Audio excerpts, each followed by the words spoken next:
দর্শক স্বাগত ৩ মিনিটের খবরে। মহান স্বাধীনতা ও জাতীয় দিবস উপলক্ষে সাভারের জাতীয় স্মৃতিসৌধে মুক্তিযুদ্ধের শহীদদের প্রতি শ্রদ্ধা জানিয়েছেন রাষ্ট্রপতি মোহাম্মদ শাহাবুদ্দিন এবং প্রধান উপদেষ্টা ডক্টর মোহাম্মদ ইউনূস। বুধবার ভোর ৫টা ৫৫ মিনিটে স্মৃতিসৌধে ফুল দিয়ে শ্রদ্ধা জানান রাষ্ট্রপ্রধান।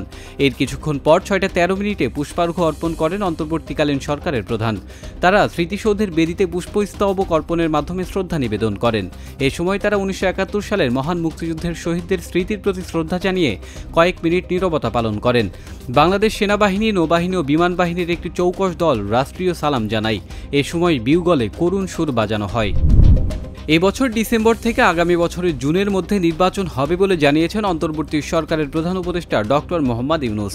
মঙ্গলবার সন্ধ্যায় মহান স্বাধীনতা দিবস ও পবিত্র ঈদ উল ফিতর উপলক্ষে জাতির উদ্দেশ্যে দেয়া ভাষণে তিনি বলেন, সরকার চায় আগামী নির্বাচনটি বাংলাদেশের ইতিহাসের সবচাইতে অবাধ, সুষ্ঠু ও গ্রহণযোগ্য নির্বাচন হোক।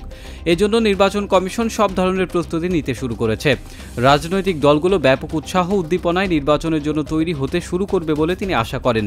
অন্তর্বর্তী সরকার দায়িত্ব নেওয়ার পর থেকে দেশে রপ্তানি 13% বেড়েছে উল্লেখ করে ডক্টর ইউনূস বলেন, বিভিন্ন দেশের শীর্ষস্থানীয় বিনিয়োগকারীরা বাংলাদেশে বিনিয়োগের বিষয়ে আগ্রহী। জাতির উদ্দেশ্যে দেয়া প্রধান উপদেষ্টার ভাষণে হতাশ বিএনপি। দলটির মহাসচিব বলেছেন, প্রধান উপদেষ্টা নির্বাচনের যে সম্ভাব্য সময়সীমার কথা বলেছেন সেটি অস্পষ্ট। ডিসেম্বর থেকে জুন 6 মাস, সুতরাং কোনো রোড ম্যাপ দেয়া হয়নি। বিএনপি বারবার বলে আসছে স্পষ্ট রোড ম্যাপ এবং দ্রুত নির্বাচন দিতে হবে, তা না হলে যে সংকটগুলো সৃষ্টি হচ্ছে সেগুলো কাটবে না।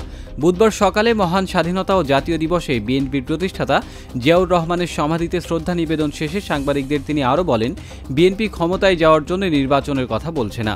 বিএনপি জাতির স্বার্থে নির্বাচনের কথা বলছে, নির্বাচিত পার্লামেন্ট ও সরকারের কথা বলছে। ঈদ উপলক্ষে পোশাক কারখানা শ্রমিকদের বেতন বোনাস যথাসময়ে পরিশোধ না করায় 12টি কারখানার মালিকদের বিদেশ যাত্রায় নিষেধাজ্ঞা দিয়েছে সরকার। মঙ্গলবার সচিবালয়ে সংবাদ সম্মেলনে শ্রম ও কর্মসংস্থান উপদেষ্টা এম সাখাওয়াত হোসেন জানান, ২৭ মার্চের মধ্যে পোশাক কারখানার শ্রমিকদের বেতন ভাতা পরিশোধ করার কথা থাকলেও 12টি কারখানা নির্ধারিত সময়ে বেতন ভাতা পরিশোধ করতে পারছে না বলে জানিয়েছে। নির্ধারিত সময়ের মধ্যে যারা বেতন ভাতা পরিশোধ করতে পারছে না তাদের বিদেশ যাত্রায় নিষেধাজ্ঞা দেওয়া হয়েছে। শ্রম আইন অনুযায়ী তাদের বিরুদ্ধে সর্বোচ্চ ব্যবস্থা নেওয়া হবে।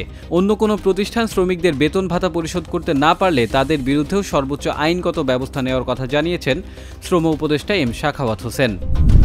চিরপ্রতিদ্বন্দ্বী ব্রাজিলের বিপক্ষে 2026 বিশ্বকাপের বাছাই পর্বের ম্যাচে বড় জয় পেয়েছে আর্জেন্টিনা। বাংলাদেশ সময় বুধবার ভোরে বুয়েন্স আইরেসে ব্রাজিলকে 4-1 গোলে হারিয়েছে বর্তমান বিশ্ব চ্যাম্পিয়নরা। ব্রাজিল যেমন পায়নি নেইমারকে, তেমনি আর্জেন্টিনার প্রাণভোমরা লিওনেল মেসিও খেলতে পারেননি। মেসির পাশাপাশি আকাশী নীলদের আক্রমণ ভাগের দুই কাণ্ডারি পাওলো দিবালা ও লাউতারো মার্তিনেজও খেলতে পারেননি চোটের কারণে। শুরু থেকে আক্রমণাত্মক ভঙ্গিতে খেলতে থাকে আর্জেন্টিনা। 4, 12, 38 এবং 71 মিনিটে তারা গোল পায়। মাঝখানে 26 মিনিটে একটি গোল শোধ করার সুযোগ পায় ব্রাজিল। এতক্ষণ সঙ্গে থাকার জন্য ধন্যবাদ।